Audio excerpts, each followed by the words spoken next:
ఆంధ్రప్రదేశ్ తెలంగాణలో wheel smart వారి Dasara offers త్వరపడండి. వీల్ స్మార్ట్ అంటే నిన్న సడన్‌గా జరిగిందంటున్నారు. ఇలా మీకెప్పుడు తెలిసిందంటే మీరెప్పుడు వచ్చారు? అంటే నిన్న రాత్రి నుంచి కొంచెం ఒంట్లో బాలేదు. హాస్పిటల్‌లో అడ్మిట్ చేశారని తెలిసింది. కొంచెం ఎసిడిటీ ప్రాబ్లమ్ అది. తనకు కొంచెం అదే ఎసిడిటీ వల్ల చెస్ట్‌కి సాధారణంగా acidity, gastric it leads to కొంచెం కార్డియాక్ అరెస్ట్ అనమాట. హార్ట్ పెయిన్ అంతే కదా మనం. సో ఎసిడిటీకి లోనయ్యారు తను. నిన్న రాత్రి హుటాహుటిన ఏఐజీ హాస్పిటల్‌కి తీసుకెళ్లారు. అక్కడ అడ్మిట్ చేస్తే తను కోపప్ చేయలేకపోయింది. అప్పటికే ఇవాళ తెల్లవారుజామున వెళ్ళిపోయింది తను. నాకు పొద్దున్న 6:30కి తెలిసింది విషయం. తెలుసు అంటే గాయత్రి గారు మీకు, రాజేంద్ర ప్రసాద్ గారు? అంటే నేను యాజ్ ఏ డబ్బింగ్ ఆర్టిస్ట్ రైటర్గా రాజేంద్ర ప్రసాద్ గారితో నాకు 25 ఏళ్ళుగా అనుబంధం. వాళ్ళ కుటుంబంతో, చాముండి గారితో కానీ, గాయత్రి గారితో, బాలాజీ గారితో అంత కుటుంబపరంగా చక్కటి సుస్నేహం. వస్తూ ఉంటాను. అందరం కలిసి గుళ్ళకి కొన్నిటికి వెళ్తూ ఉంటాను. ఇక్కడ యాక్చువల్లీ దసరాకి కూడా వస్తూ ఉంటాను. ఇవాళ చాలా విషాదం ఏంటంటే గాయత్రి పుట్టిందే విజయదశమి రోజు. ఆ విజయదశమి రోజు పుట్టిందని తనకు గాయత్రి అని పేరు పెట్టారు. ఎందుకంటే రాజేంద్ర ప్రసాద్ గారికి విజయవాడతో చాలా అనుబంధం. విజయవాడ కనకదుర్గమ్మ అన్న చాలా ఇష్టం. అలాగే ఏడుకొండల స్వామి గురించి అంటే ఇంకా చెప్పనక్కర్లేదు. వీలైనప్పుడల్లా ఏడుకొండల దగ్గరికి వెళ్ళిపోతూ ఉంటారు ఆయన. తిరుమలకి కాలినడకన వెళ్తారు. ఈ ఏజ్లో కూడా ఆయన కాలినడకన వెళ్ళిపోతారు.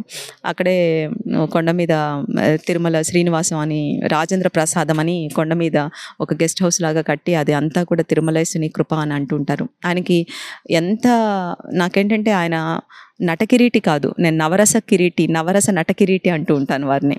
నేను ఎవరైనా నటకిరీటి కాదండి, ఎందుకంటే మీలాగా 9 రసాలు అభినయించడం చాలా కష్టం, మీరు నవరస నటకిరీటి అని మీకు ఈ బిరుదు మార్చి వేరే బిరుదు ఇవ్వాలండి అని అంటూ ఉంటాను ఎప్పుడు. కృష్ణకాయ నువ్వు బాలాజీ అని తిరుమల వెంకటేశ్వర స్వామి మీద చాలా అపారమైన భక్తి వల్ల కొడుక్కి బాలాజీ అని పెట్టుకున్నారు. అమ్మాయి విజయదశమి రోజున పుట్టిందని గాయత్రి, తనకి గాయత్రి అని పెట్టుకున్నారు. విచిత్రం ఏంటంటే విధి వైపరీత్యం అనాలో, విధి ఎంత బలీయమో క్రూరం అనాలో తెలియదు కానీ నిన్న గాయత్రీదేవి అలంకరణ అమ్మవారి దీంట్లో తను నిన్ననే హాస్పిటలైజర్ అవ్వడము, ఇవాళ తెల్లవారుజామున ఈ విజయదశమి ఈ దసరా పర్వదినాల్లోనే గాయత్రి అమ్మవారిలో తను కలిసిపోవడం.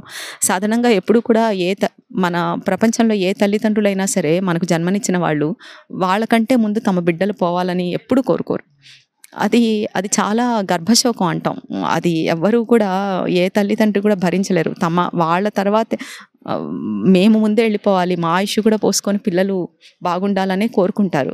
ఈ ప్రపంచంలో తల్లిదండ్రులకు మించిన స్వచ్ఛమైన ప్రేమ ఇంకేది ఉండదండి. అది మళ్ళీ కూడా ప్రతి మనిషి తల్లిదండ్రి అయినప్పుడే మళ్ళీ ఆ ప్రేమ దాన్ని పొందగలుగుతారు. ప్యూర్ లవ్ అంటే మదర్ లవ్, ఫాదర్ లవ్ అంతే. తర్వాత మిగతావన్నీ వెరీ క్యాలిక్యులేటెడ్ లవ్లే అన్నీ కూడా. సో రాజేంద్ర ప్రసాద్ గారు కుటుంబాన్ని చాలా ప్రేమిస్తారు. ఆయన ఇల్లు ఇదంతా ఆయన మొక్కల పిచ్చి, చాలా మొక్కల పిచ్చి, అన్ని మొక్కలు ఒక్కొక్కటి పెరట్లో అన్నీ కూడా. ఆయన సాయంత్రం ఇక్కడ వాటరింగ్ చేస్తారు, వాకింగ్ చేస్తారు, హెల్దీగా ఉంటారు, మితంగా ఉంటారు. ఏది కూడా అతిగా ఉండదు ఆయన అలవాట్లు. కానీ ఇంట్లో వాళ్ళందరూ ఆయన కుక్క పిల్లని ప్రేమిస్తారు, కుక్క పిల్లని పిల్లని కలిపి పెంచుతారు ఆయన. అలాగా చాలా చాలా జోవియల్గా ఉంటారు. ఆయన స్వయంగా కాఫీ కల్పిస్తారు. ఆయనకంతా కూడా ఎలా అంటే ఈ హైఫై కల్చర్ అదంతా ఇష్టం ఉండదు. వాళ్ళ ఇంట్లో వాళ్ళ ఫ్యామిలీ కూడా, చాముండి గారు కానీ లేకపోతే బాలాజీ గారు చాలా వెరీ సింపుల్ లివింగ్. వాళ్ళందరూ చాలా సామాన్యంగా ఉంటారు వాళ్ళంతా కూడా. ఆయనకంతా ఏంటి ఆర్టిఫిషియల్ ఇదంతా ఉండదు. చక్కగా కింద కూర్చొని భోంచేస్తారు. చెట్లు ఎప్పుడున్నా అంతే ఆయనకు అంత ఇష్టం. పెరట్లో మునగ చెట్టు ఉంటుంది. ఆ మునగ చెట్టు ఆయనే ఎక్కి కోసి, మునక్కాయలు కోసి ఆయనే వంట చేస్తారు. ఏదైనా షూటింగ్లో కూడా ఆయన ఎలా అంటే, మీరు పెళ్లి పుస్తకం సినిమా షూటింగ్ దగ్గర నుంచి ఎక్కడైనా పెట్టుకుంటే ఆయనే షూటింగ్లో ఇంత ఆవకాయ సీజన్ వచ్చినప్పుడు సమ్మర్లో ఆయనే ఆవకాయ పెడతారు. ఆవకాయను కలిపి పట్టుకొని అందరికీ ముద్దలు పెడతారు. ఆయన అంత జోవియల్గా ఉన్న పర్సన్, అంత ఎప్పుడూ సంతోషంగా మనల్ని భారత ప్రధాని పివి నరసింహారావు సహా అందరూ కూడా అందరినీ నవ్వించిన మనిషి.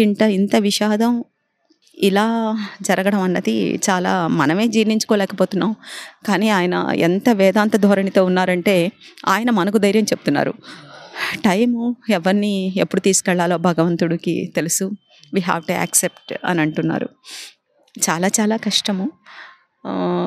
చాలా తను కూడా యాజ్ ఎ డైటీషియన్గా తను కూడా న్యూట్రిషన్ తను అంత బాగా ఉంటుంది. ఎందుకు మరి ఇంత జరిగిందో తెలీదు. ఏమో దేవుడు అన్నవాడు ఎప్పుడు ఊపిరి పోస్తాడో, ఎప్పుడు ఊపిరి తీస్తాడో అది ఆయన చేతుల్లోనే ఉంటుంది. కానీ ఏ తల్లి తండ్రి కూడా వాళ్ళ కళ్ళ ముందు పిల్లలు వెళ్ళిపోవడం అన్నది వాళ్ళు జీర్ణించుకోలేరు. ఆయన చాలా కష్టము. సో థ్యాంక్ యూ, మీరంతా వచ్చి అందరికీ ప్రపంచానికి తెలియజేస్తున్నందుకు. థ్యాంక్స్ టు సుమన్ టీవీ గారికి, సుమన్ గారికి అండ్ యాజమాన్యానికి.